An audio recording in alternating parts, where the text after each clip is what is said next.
皆さんは独り言を言いますか？独り言が多い人はストレス発散や孤独感、承認欲求から周囲に話しかけているケースもあります。ポピーのセリフを腹話術で話すマミー、無機質のバーブと会話してしまうミスディライト、さらにリリーにとってのキャンディーキャットの頭部、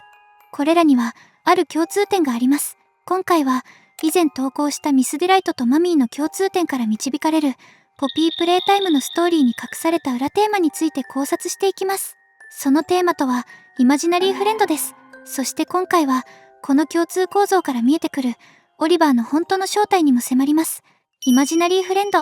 作中では多くの孤児が登場します。マミーの被験者であるマリー・ペインをはじめとしたプレイケアの孤児たちです。身寄りがなく帰る家がない子供たちを保護し、安心して暮らせる場所を提供する。さらに養子縁組によって新たな家庭を作ることを目的としていたのが大型孤児施設であるプレイケアです。これはエリオットが目指した子供たちにとってのより良い場所、ベタープレイスだったと考えられます。しかしその中には心に傷を負った孤児たちも存在していました。そのためプレイケアには専従のカウンセラーがおり、子供たちのメンタルケアが行われていました。キャットナップの孤児であるセオドア・グランベルもその一人です。セオドアにはイマジナリーフレンドがいることがカウンセラーの間では知られていました。イマジナリーフレンドとは実際には存在しないにもかかわらず、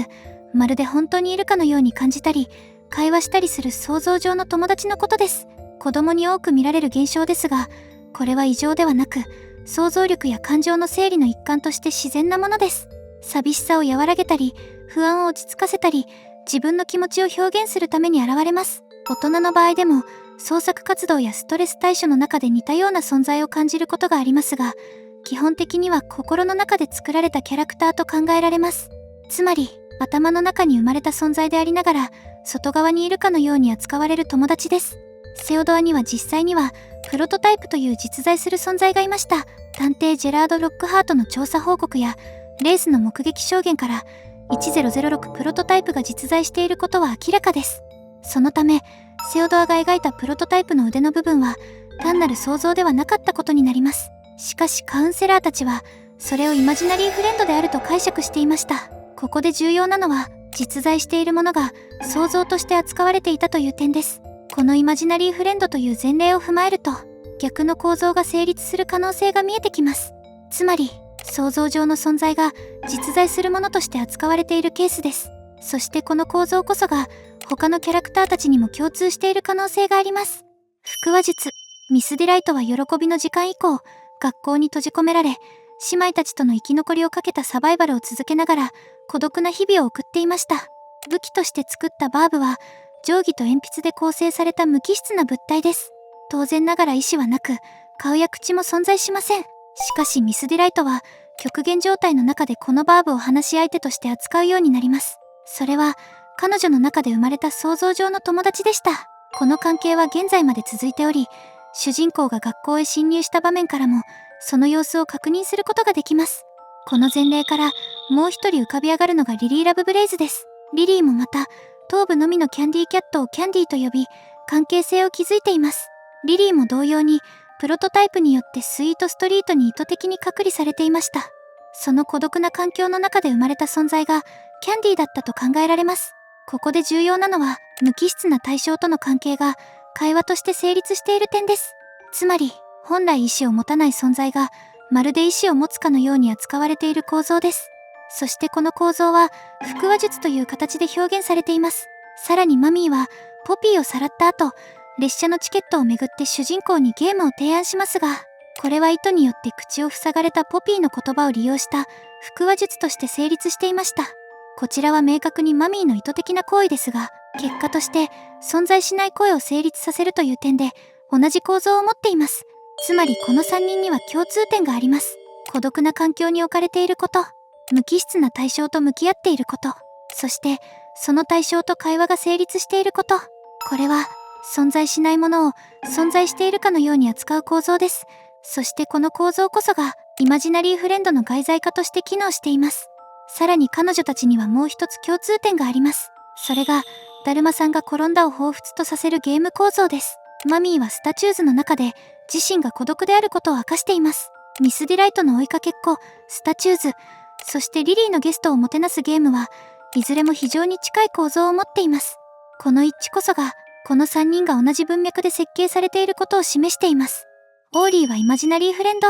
ここまでの流れを整理すると、今回の考察の軸はイマジナリーフレンドという共通構造にあります。孤独という状況から生まれた想像上の存在が現実と区別されなくなる。そしてそれが腹話術という形で表現される。この構造が複数のキャラクターに共通して描かれているという流れです。これまでの考察でも、オーリーはポピーのイマジナリーフレンドではないかという仮説をもとに検証を積み上げてきました。孤独なポピーが生み出した存在がオーリーという想像上の友達です。ここで重要なのはセオドアの事例との対比です。セオドアの場合は実在しているプロトタイプがイマジナリーフレンドとして扱われていました。しかしポピーの場合は実在していると認識されていたオーリーが実際には想像上の存在だった可能性があります。そしてオーリーは最終的にプロトタイプとして現実に現れました。つまりこの作品は想像と現実が入れ替わる構造そのものを描いていると考えられます。さらに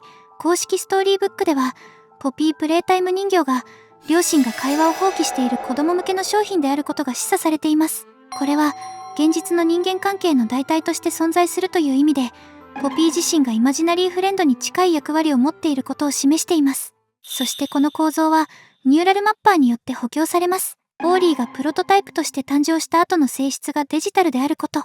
さらに ARG でポピーの瞳からオーリーの着信ベルのような音声が検出されていること、これらを踏まえるとポピーの内面に存在していたオーリーがニューラルマッパーによって現実に再構築された存在である可能性が見えてきます。つまり想像上の存在が技術によって具現化されたということです。この視点で見るとポピーは孤独という状態を象徴する存在であり、プロトタイプはイマジナリーフレンドが現実化した存在として対比されていることになります。したがってポピーにもイマジナリーフレンドが存在していた可能性は高いと考えられます。さらにこれまで見てきた共通構造と照らし合わせると、女の子であること、意図的に閉じ込められていること、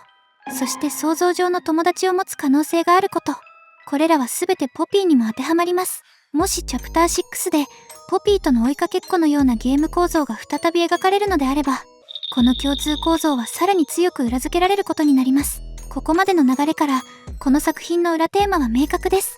それは孤独から生まれた存在が現実になること、つまりイマジナリーフレンドの具現化です。そしてプロトタイプはその完成形として存在していると考えられます。子供の心から生まれた存在が現実として形を持つ。エリオットが語った本当の魔法は心の中にあるという言葉はこの構造を示していた可能性があります。この裏テーマこそがエリオットの作り出したベタープレイスがプレイケアだったという構造の基盤になっていると考えられます。今回の考察が面白かったと感じた方はチャンネル登録と高評価をよろしくお願いします。